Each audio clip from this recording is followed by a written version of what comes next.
Thank you so much for your time. Sure. And first of all, may I ask you where you are from? I'm from the Netherlands. Netherlands. Yes. Oh. I thought like maybe you are like from Denmark or like Sweden. Something. Yeah. I get that a lot from like northern European countries like Sweden, Norway, or something. But I'm from the Netherlands. Yeah. Oh, cool. That's why you are tall. Yeah, and exactly. You got the genetic on them. Yeah. I thought you are model like, but actually model, right? Yeah, I used to do modeling for a little bit. I quit, I think, maybe 2 years ago, 1 year ago, something like that. The way you work was really cool, yeah? Oh, thank you. Yeah, such a cool person. Well, so from Netherlands, which part of Netherlands? Amsterdam. Amsterdam, capital. Yeah. 2 years ago, I went to Amsterdam. Ah, okay. And then Rotterdam. How was it? It was beautiful country, amazing. So a lot of culture shock. Yeah, I can imagine. So many things which is illegal in Japan. Yeah. Like weed or something. So I was like, oh my god. But it was really good country. I love it so much. Thank you well. Yeah. Thank you well. Yeah. Well, so what brings you in Japan? Why did you come to Japan? Well, I've been here one other time, and I wanted to go on like one more trip before I start studying again in September. I have already been in Japan one other time, so it kind of seemed like a nice place to go by myself because it's a safe country, and I'm already pretty familiar with like the currency changes, with like the yen, and the kind of locations as well.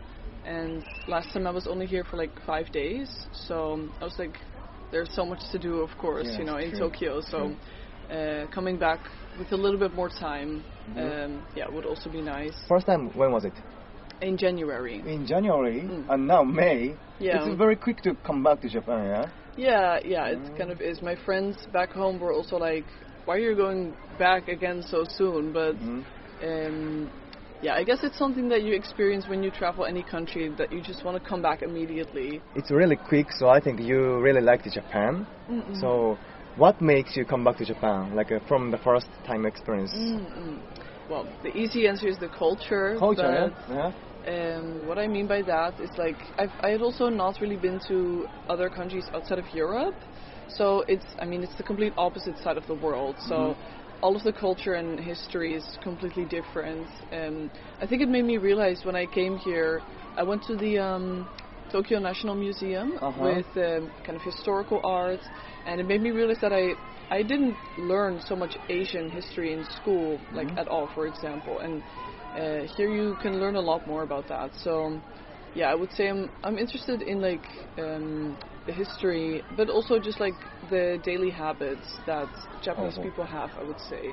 I really like. I kind of try to take it back with me when I came home, like the cleanliness and the sense of like respect that you have for like your surroundings, other people, things like that. That's really nice. There's a lot of details that you pick up on pretty quickly, like taking things with 2 hands. And like bowing, and things like that. When you come back from a trip, those types of details you kind of tend to forget, and then the things that you remember are mainly like sightseeing or like specific memories or something. But those little details I think are also kind of what made me come back, because you forget them pretty easily. Yeah. In Tokyo there's also a lot of like alternative culture, I would say, which I thought was interesting. Like if you go to Shibuya in the evening or something, you'll find a lot of like, crazy fashion and like, and people like going out, like nightlife and like things like that. Like you might think a lot of people are very shy and introverted, but there's still also plenty of like extroverted people all around. I really like the fashion and like alternative scene. You're also fashion cool, really cool. Oh, thank you. So fashionable, Leather jacket, it really fits on you, Oh, thank you.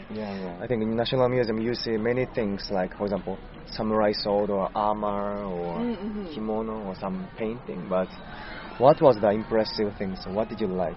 I think just the context that was given with a lot of the art that you could see. Like sometimes you would have like a scroll, and then it would kind of explain this whole story, like on the scroll, like, I don't know, the myths or something. And also the sort of philosophy or like mentality that you can see back in Like for example, like there was these old sort of sake like bottles, I guess, in the museum, and there was this description of explaining how they sort of on purpose would leave the remnants of the sake being poured, so you can kind of see like the history that it goes through. Like I think it's kind of similar to when you break something and you put it back with gold, so you can see the history instead of like trying to hide it. So yeah, with those kind of objects you can see like the philosophy, and also you can make a connection of the things that are normal currently and the history behind it, like where it comes from. Yeah, you see the sword, and sometimes the handle is like removed, so it's just a sharp blade, but it did not look hundreds of years old. Like it looked really well preserved. Well, my first impression was that it was so it looked so new. Yeah, that is something I noticed about it. And I guess also how like the part that they put the sword into, how it sort of would have like different meaning for like how it could communicate like status or something, I guess. Just one question, you are answering a lot. You have a lot of memory, and then you are watching the details. That's such a mature person you are. Oh, thank you. So cool. So by watching this, like you could learn the history and how made it. I went to Netherlands, so I know that of course there's no shrine temple in your country. Your country is more church, and it's totally different history or architecture. What do you like about temple, shrine? Yeah, it's funny to like how I guess your brain always tries to make connections, like because in Kyoto you don't really have to look for temples, you will find them everywhere. A lot of times they're very like elaborate, decorated. But it was interesting to see the like very Asian and like temples, but still also everything is covered in gold and like very elaborate, decorated, like seeing kind of about religion is portrayed in like that kind of like space. Like my dad also travels a lot, and sometimes he brings home these rosaries that are like a necklace with I believe 108 beads on it. So monks they take it, and for each bead they pray, and then one bead is bigger than the other, so you can see when you've done a whole round. And in one temple that me and my mom were at, there was like a rosary with beads that were like maybe this big, and it was inside of the temple going around all of the wooden statues on the inside and stuff. So that was really beautiful. You could see like prayers written on each bead and everything, and I was I recognize it. We did throw money also. We did not like pray because me and my mother are not Buddhists necessarily. But we did bow before we entered, and also when we left, like also like going into shrines and things like that. Such a respectful. Yeah, I will say it feels a little bit self-conscious in a way, because it's kind of like I'm not Japanese, but I do think it's better to bow instead of ignoring it, right? Because it's not your culture, but you're still here, right? Did you experience some Japanese tradition? For example, going to onsen hot springs, or tea ceremony, or wearing a kimono, or have you ever experienced? Last trip I did go to onsen with my mother. What did you feel first time? Do you remember? I have been to like a sauna in the West, like in Europe before, which is kind of the same concept where it's like a public shared space that you go into with a lot of heat, and it's to like relax. So I was aware of like that kind of like atmosphere, but me and my mother, we were staying in an Airbnb in Kyoto, and the host recommended the onsen, and it was January, so it was super local, like no, it was not really big at all. In the beginning we were more kind of concerned about like the etiquette and everything, of like how to do everything, but we were pretty observing of like other people. It was really nice. There was one other foreign woman there. It was pretty relaxed, pretty comfortable, and it was kind of funny to see such a local place where it was just like friends going together, or like family, elder people. Yeah, there was like a TV inside, which was kind of funny.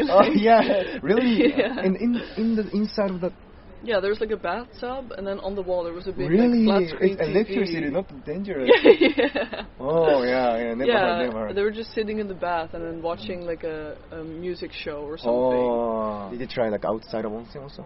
Yeah, that was really nice because it was winter time, so the outside air was pretty cold, like maybe 5-6 degrees Celsius, and yeah, and then you sit in the hot bath, so it was like a nice like contrast. And you can see the view or something. Yeah, exactly. So if it's okay, could you show me your favorite picture that you took in Japan? Yeah, sure. I have like a lot. Well, I went to Tokyo's Sky Tree.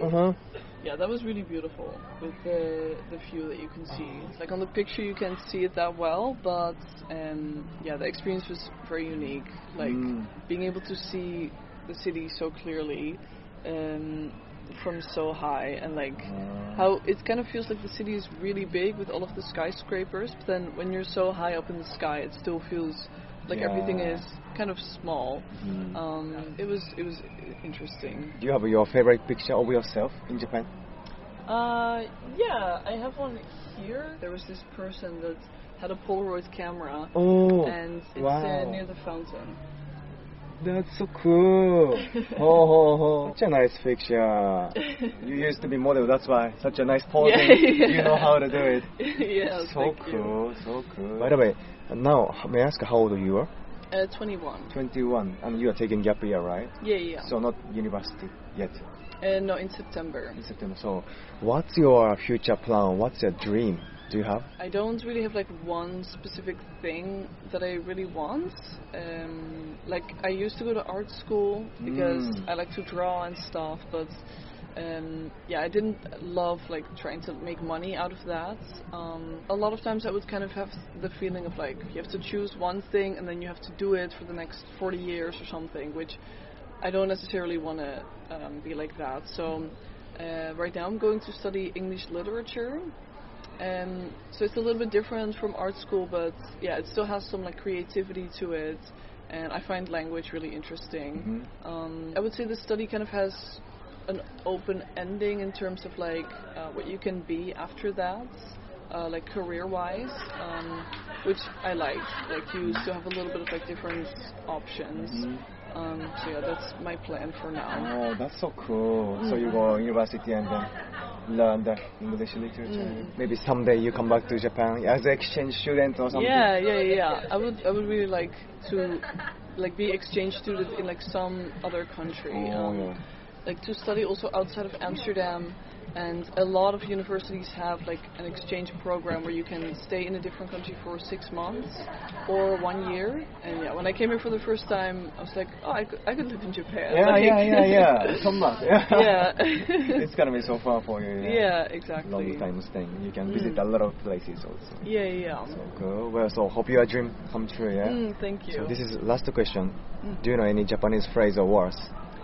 I don't really know sentences, but I know like a couple of words like "Kado desu, daijoubu desu ka?" Yeah, it's useful. Yeah, exactly. Or "Sumimasen, arigatou gozaimasu," "Ohayo, konnichiwa, konbanwa." なること、わかりました。でも Well, you know a lot, yeah? Yeah, I know like a couple of like single words. 元気ですか? 元気ですか? Yeah. 日本人ですか? 日本人ですか? There was one sentence that I said last time I was here, which is like 日本語が話します. Which I thought means I don't speak Japanese. But the person I said it to was like, oh, sugoi, and then he started talking in Japanese. So I was like, what did I say? I thought it was like, I don't speak Japanese. But does it mean something different? 日本語が話せます is like I can speak Japanese. 日本語が話せません is like I can't. It's similar, but yeah, it's different. Yeah. Can you introduce yourself in Japanese? No, I can't. I'm sorry. But yeah, it was really fun to talk with you. Yeah. So hope you enjoy the rest of your trip in Japan. Thank you well. Yeah, thank you. ありがとうございます。Bye.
one you choose?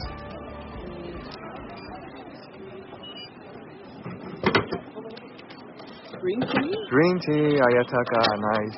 Cheers. Cheers. Kanpai. Kanpai.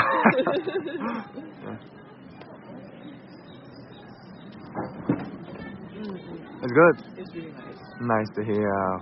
Yeah, it's not so sweet. I think in the Netherlands it's a bit more like artificial if you get like green tea in the grocery store or something. Green tea here is better. That's cool. Well, thank you, Will. Thank you. ありがとうございます。